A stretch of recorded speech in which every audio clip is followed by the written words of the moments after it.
Experiencing login problems with Total Wireless? This video will quickly guide you through the most common solutions.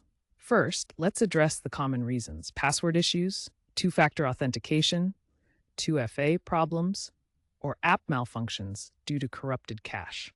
We'll focus on practical fixes you can implement right away. The My Total Wireless app and website should be fully functional with 24/7 chat support available if needed. If you're experiencing login bugs, make sure your app is updated to version 3.4.2, especially if you're using Android's iOS.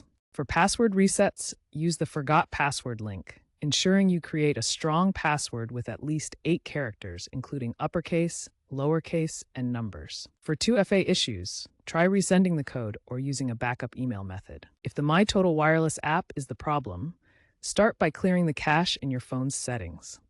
If that doesn't work, force stop the app or even reinstall it. Remember, poor internet connectivity or too many failed attempts can also lock you out. If problems persist, consider biometrics, fingerprint Face ID, or AI-driven support. For further assistance, reach out to Total Wireless Support at 1-888-468-2258.